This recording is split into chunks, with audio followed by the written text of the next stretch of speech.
Copyright disclaimer under Section 107 of the Copyright Act 1976. Allowance is made for fair use for purposes such as criticism, comment, news reporting, scholarship, and research. Fair use is a use permitted by copyright statute that might otherwise be infringing. Nonprofit, educational, or personal use tips the balance in favor of fair use.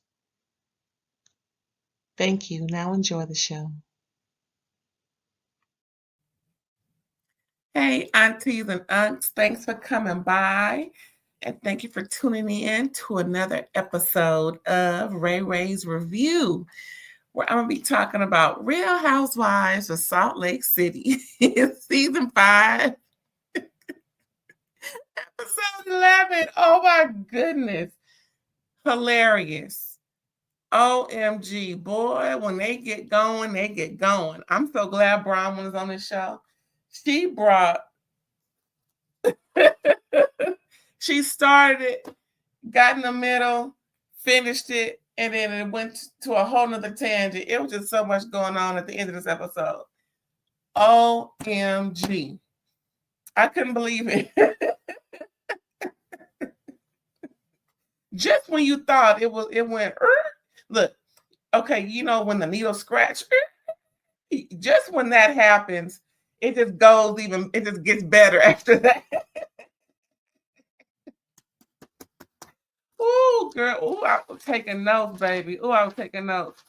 Maybe we won't be here that long, but I was taking notes, child. And it wasn't a whole lot. It was really all about Meredith and her Bat-Mitzvah celebration and ceremony and everything. It was pretty much just a little prep, and then it was all pretty much a whole episode was was them at the ceremony just cutting up. What we say, cutting the food. OMG. Everybody showed up. Let's see. Even Mary came. Ooh, child, she came late. That was so funny. Okay, okay, let me just start. Okay, so like I said, Meredith's Bat-Mitzvah, she's first practicing and getting prepared, learning the Hebrew language, the blessings, the Torah portion, and her rabbi ends up helping her, you know, with everything, getting the Torah together. And pretty much, you know, Bat-Mitzvahs or bar mitzvahs are usually done, as a youth. And it was pretty cool. You know what? I almost forgot. I just jumped right in, right? Again, thanks for tuning in. And don't forget to like, comment, subscribe, and share. Because when you like the videos, it gets into more spaces, which will drum up some more subscribers, because I am on my way to 1,000 subscribers. Yes, slowly but surely we are pushing through. And again, I appreciate it. Okay, now we're done with the housekeeping. Now back to the story, right? So like I said, Meredith is getting ready and the rabbi's helping her and everything. And then now it's time for family photos. People start drumming in and everything. It's like before it all starts. So we see Heather's eldest son, Reed. So she has 3 children, not just 2. So it's Reed, the eldest, Brooks, I forgot the girl's name and age, but anyway, and Seth. So you know, but he's she said he lives a quiet life in New York City, which is pretty good. Now we've seen her mom and sisters and everything, so no big deal with that. People start trolling in and everything, and then we see Heather. She shows up with her daughter, what's her name, Georgia. Look, so pretty much everybody's supposed to wear like a dark color. Black. I think the theme was, I think Heather mentioned something about diamonds or rhinestones or crystals or sparkly, whatever. Anywho. And then Bronwyn, Todd, and then Lisa, Whitney, and Justin come. Whitney is mad at Bronwyn, so she's not really feeling her at the moment. She's also mad with Lisa, of course. And, you know, Bronwyn trying it. well, Whitney's mad because Bronwyn tried it as far as Whitney is concerned. Now, the other episode, Bronwyn, when they were at the Camp F Troop, and Bronwyn mentioned how what Whitney was saying, pretty much was, kind of bad mouthing Heather. And then Heather pretty much purposefully took it on the chin and just said, well, I don't think it was that. I thought it was, something just constructive. And, just pretty much not giving in to what Bronwyn was, trying to convey. And then Whitney, of course, took offense. And now Whitney and Heather got closer because of Bronwyn. Child, get out of here with all that. Next, we see Britani shows up by herself. Lisa, what's her name? His name, John, didn't come with her. So Britani and Lisa. No, did Britani show up with somebody? Anyway, Britani's there. Lisa's there. Like I said, everybody's there. So then, what's her name? Maylee was there too. So Whitney was admiring. Check this out. Whitney was admiring Britani's nails because she had some gems on them. They're really done up. Now, listen, I don't know what the issue is because that's how I get my nails did. I like, some bling on them. Even like right now, it's a cute little design with some little, sparkly, like, I guess rhinestones or whatever on all 10 fingers. But apparently that's Lisa calls that bridge and tunnel, which is supposed to be called unsophisticated. Like, what? Where they get that from? All because she got gems and things on her nails? No, that's the style, and you are tacky and very beige and busted, if you ask me, because no one's trying to mimic what you got, Lisa. I'm not taking offense. I'm just telling the truth. I mean, it is. I'm just calling it like a TI is. Yeah, I thought that was like, real trifling. Like, girl, get with the times. That's what's in. If you ain't got nothing sparkly on your nails, you base it. I'm just saying. Shoot, girl, bye. Ain't she from Jersey where they do everything, done? Jersey-licious, hello? Everything was blinged out. Girl, get out of here. Next caller. Yeah, like I said, Maylee showed up with her husband. Bronwyn was not on a good foot with Whitney or Angie either. Last we remember, Angie and Bronwyn were going back and forth. Angie sure knows how to, stir up trouble. Probably because she knows no one's going to hit her or slap her in the face. So, people like that who it's obvious when they're trying to start something or, get your goal. You can just tell those were the kids when you were little and they would tattletale on you for the smallest, most thing, smallest thing that just because you did something different. So-and-so, Kelly is doing it with the yellow instead of red, like you said. Ooh, I think that's why Angie gets on my nerves, child. I don't like her. Bring back the other Angie. The one whose husband had a one of them reality Von Teese pages on Jen Shaw. Bring them back. I want to see what they got. Because I don't like this Angie and Shawn mess. They bring too much conflict. Too much conflict. And plus the other Angie was like better anywho. And, what else going on?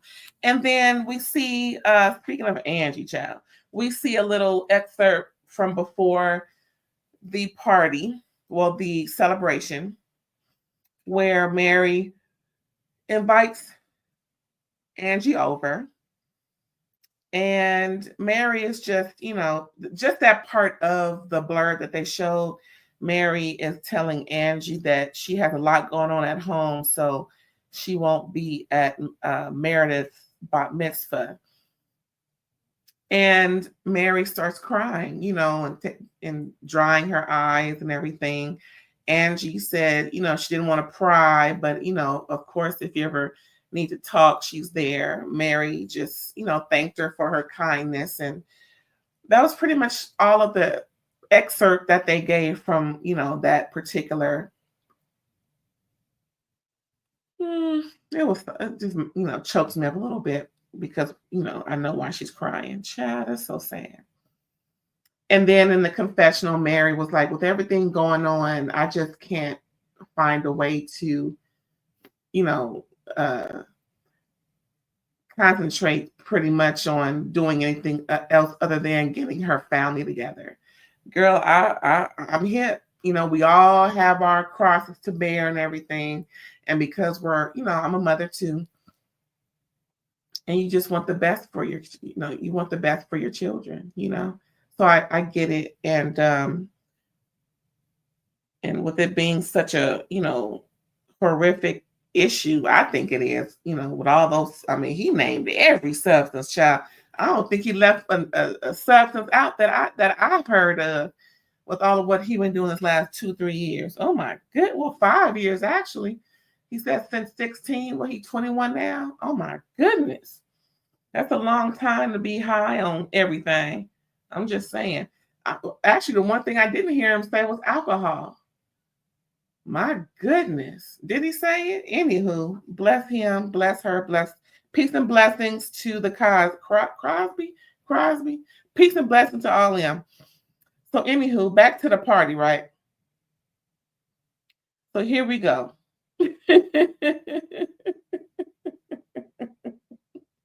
Bronwyn is talking grimy a little bit about Angie with Britani and Maylee. She's surprised her and Britani are having a conversation. Maylee and there did nothing to nobody, and everybody cool with Maylee because she ain't really been around.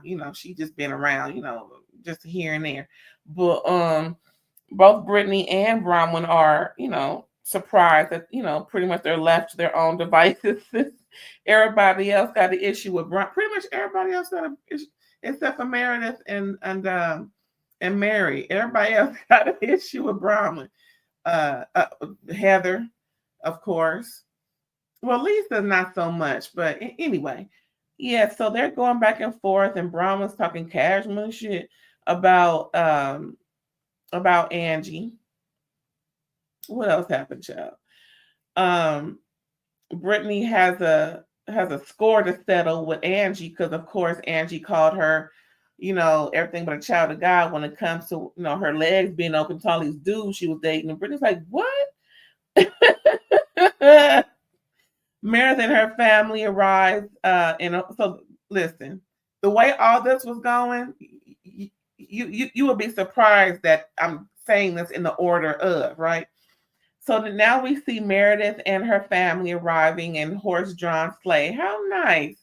Like I said, all this is going on and the whole situation hasn't even really begun to start. And then so Meredith, during the ceremony, Meredith uses Seth's talit. Make sure I say it right.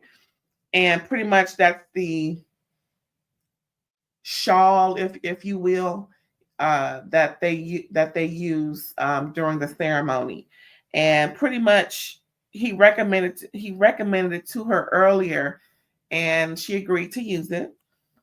And she feels like it's connecting them like never before, since they've since they, still trying to make it work and connect and everything. She feels using his talit that he used when he was a child will better their relationship. It's nothing like being equally yoked in every way. You know what I'm saying? And when you two are spiritually connected, child, it's like fireworks. Woo! Anyway, Mary shows up real late, child. Now, we didn't go through a whole lot of ceremony, and the way the building is constructed, there are shades because the light coming through and everything. There are shades all around, and where the podium and all the action is where Mary is outside trying to find her way in. So you see the cast who knows her is just laughing and trying not to, interrupt the service because all you see is Mary peeking in where the rabbi is, where Meredith is, the family, and she's just trying to figure out. And then they have, Mary wired up, and Mike. That all you hear is Mary saying, "What are all these shades doing?" I can hardly see what's going on in there. You know how people be doing when they be looking like, "Where's everything at? I kind of know where the door is." So she finally finds the door, child, and she makes her way up to the second row. Excuse me, pardon me, excuse me. Excuse me, pardon me, excuse me. Oh my goodness. At the same time as Meredith is spilling her heart out. So pretty much, okay, so tell us why you wanted to do this now. And that's when Mary walks in, interrupting that, just now, when you at church, for those of you who go to church, and you late to something, you just sneak in and sit in the first seat you see in the back, or you go to the top, the balcony. Why you make your way all the way to the front, to the second row? The second row. I'm surprised she didn't go to the front row, because there was a couple of seats open. Child.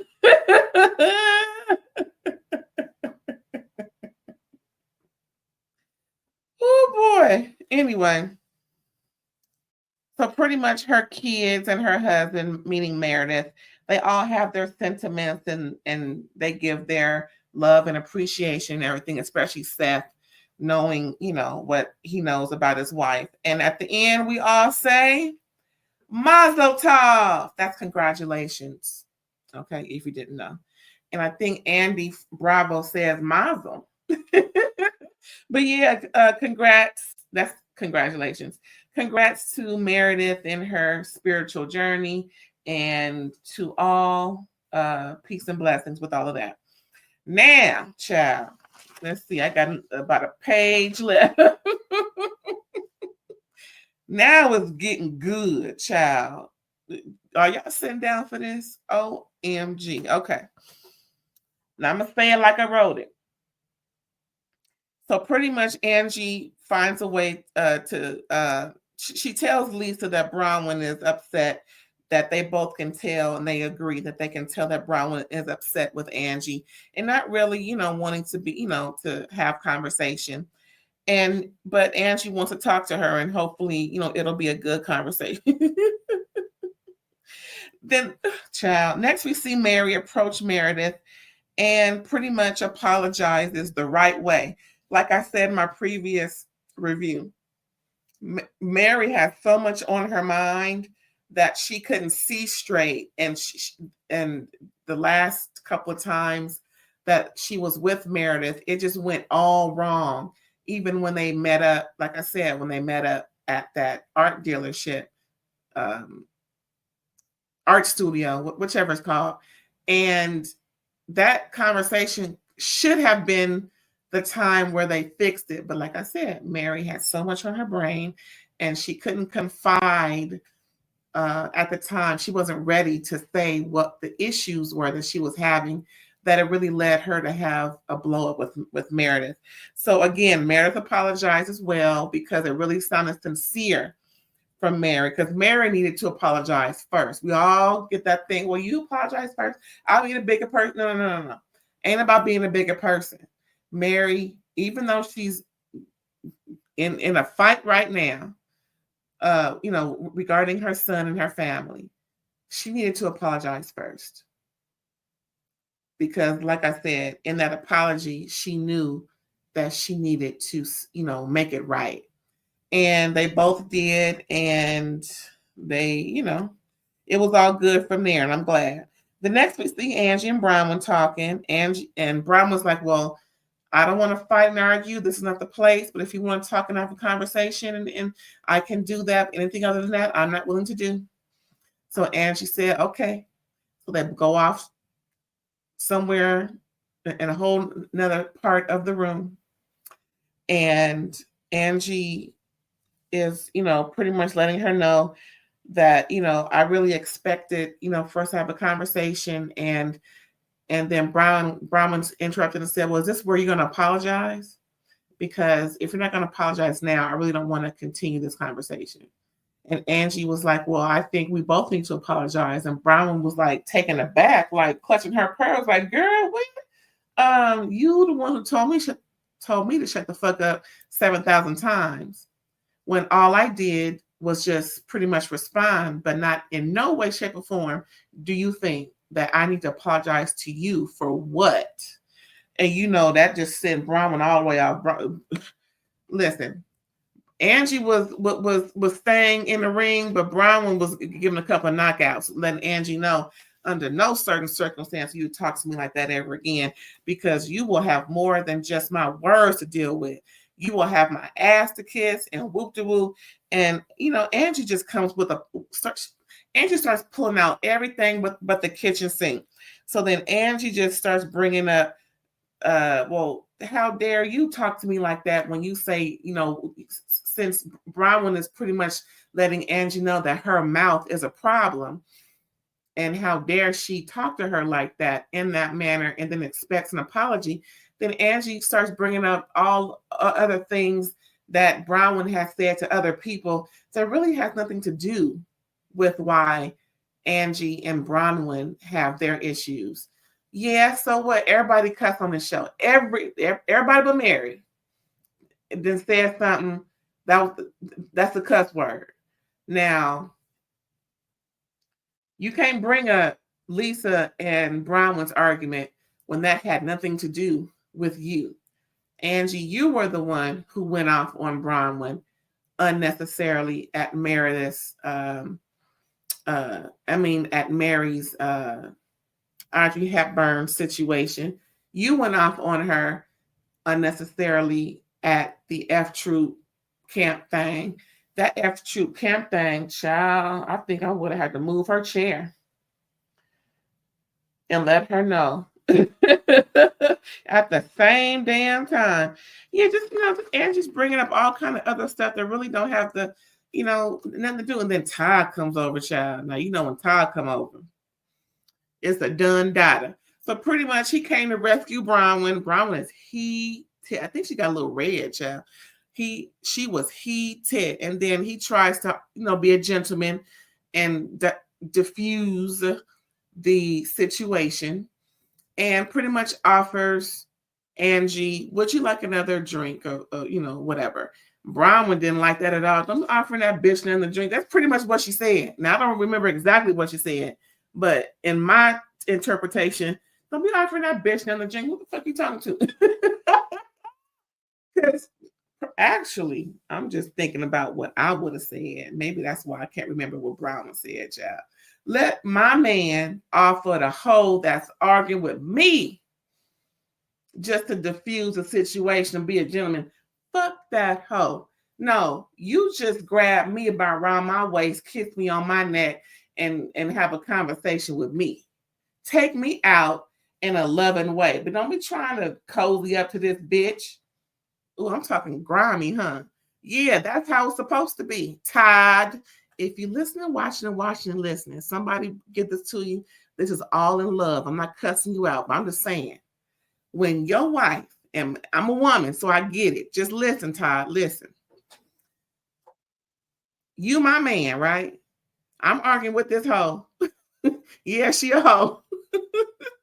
We're going to get to the whole part later, too. Yeah, she a hoe. But she going to be whatever I say she going to be at this moment. Because she done got me heated, 40 going north. You are not going to be any nice to her.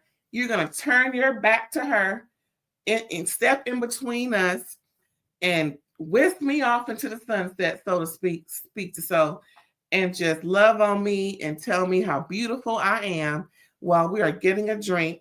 But, you know, he didn't do that. But like I said, Bronwyn got even more heated as he offered her a drink just to be a gentleman. And pretty much they went off to get some drinks. And then Lisa's going to say, your husband is very nice. See, stuff like that. She better I said it not in arm's reach. Because that stuff like that, don't you see, she's aggravating. Like them little dogs that you see sometimes in the hood that have no leash. And they just bothering people. You know what I'm saying? That's who Angie is. So, child, they at the bar, and pretty much I agree with Todd. If it's coming to blows the way it was, and like Bronwyn said, if you're not gonna apologize, I'm not gonna get into anything with you here. It's not appropriate. Walk the fuck away. But Brown, she couldn't control her emotions, and I really wish she would have. I really would have. Because she was about to leave, but something made her. I wish she would have just left her yelling and whatnot by herself, because it just made her. I don't know. It just made her kind of lose the fight in a way, especially having her husband come and rescue her. And as soon as Todd came through, you see production puts the camera on Heather, and she's in full conversation mode, but looking and paying attention, probably trying to read Todd's lips. Heather, you ain't shit. We saw you. We saw you. Anyway, where was I? Yeah, I agree. Brown is heated, and I agree with Todd. So now, after all that mess is done, right? It still get good. It ain't over. It ain't over. So now Lisa is interrupting Whitney, telling Heather how Bronwyn twists, things and words around and whatnot. And so Lisa wants Bronwyn to come over, right? So while they're arguing, Lisa, Whitney, and Heather, Bronwyn goes back over to where Brittany is, and pretty much Bronwyn tells on Brittany. Angie comes over trying to finish the issue and whatnot. Brittany goes in on Angie. Brittany is telling Angie, I don't appreciate you, talking to me the way you did and insinuating things. And then Brown was like, well, trip this bitch. Angie was talking Grammy about you right before you got here, saying, well, since you're dating 10 guys and screwing them all, maybe that's something that she does. Child, that set up a whole new argument. So now it's Angie and Brittany going back and forth. Oh, that argument was louder and more disruptive than Bronwyn and Angie. So it got to the point where Angie is just going off on Brittany, saying her hair is slutty, her clothes are slutty, her high heels are slutty, everything about you is slutty, and how dare you insinuate that I, a classy Greek woman, that is just so offensive to me. Girl, shut up, Angie. And and Bronwyn is just loving it. You just see her smiling and like, yeah, girl, that's what she said. Just instigating. And she just leaning over, just enjoying the moment. Like, okay, good, ain't no me no more. Girl. Angie called Brittany. Ooh, you sitting down for this? Are you sitting down for this? Angie called Brittany a high body count. I'm like, what? Then Brittany walks off and she crying behind the curtain, and everybody, Meredith starts to figure out what's going on, and she gets, she gets to know what the situation is. Pretty much Angie went off. So then they, meaning Lisa, who checks on Brittany, also got Angie to come over and apologize. But that wasn't it. It ain't over. It ain't over. So now that Meredith knows exactly what transpired, why Brittany is crying, all the commotion, because Angie's in the middle of it. Child, Meredith pulled Meredith pulled a Melody Cherie Rogers and had Angie escorted out the premises, just like Giselle did too. Oh, here you are, bad-mouthing women again. After all of this, I knew I should have never invited you. Why'd you come? Why are you here starting problems? See? Angie couldn't believe it. Meredith said, security. It was two big old, it was one extra, extra, extra large and one extra large dude there to escort Angie and Shawn off the premises. And Meredith said, poof, be on. I'm done with y'all. I know that made Meredith feel a whole lot good because she been it made me feel a little juicy. But I know Meredith felt better about all this because she's, Angie had it coming. I'm sorry. Sorry, not sorry. Angie had it coming. What else happened, child? Was that it? Call security. Oh, then Lisa walks out to comfort Angie. But in the confessional, while she's comforting Angie, they show the confessional. And Lisa's explaining, I understand Meredith's point, and Angie needs to understand her role in all of this, because as Lisa was trying to diffuse the situation before it got to Angie getting kicked out of the party, Lisa was trying to calm Angie down and let her know that, all of this is just undamn necessary. now, so pretty much people start leaving. Whitney and Justin leaves. I'm not sure if Heather left. I think she stayed. So next we see, child, guess what they about to do? Before all this commotion, Lisa them planned a girls' trip to Puerto Vallarta with everybody. The ice holders and the ice pick holders. Child, it's going down in Puerto Vallarta, Mexico, wherever they at, Jalisco, Mexico, whatever they at, where everybody go. I think it's Jalisco. Child, I am done. D-U-N. That was a good old episode. It got really good, but child, these heifers is a trip. Well, that was all, y'all, and we'll see you next time for the next review coming through. Don't forget Southern Charm is coming through. Me and my girl Erin. What else is happening then?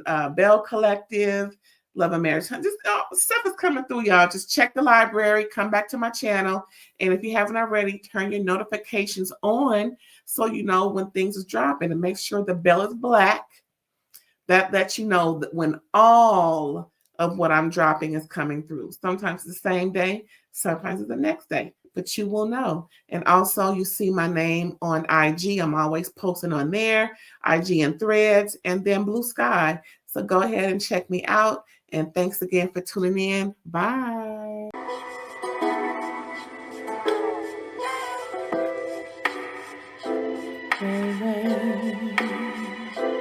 All day.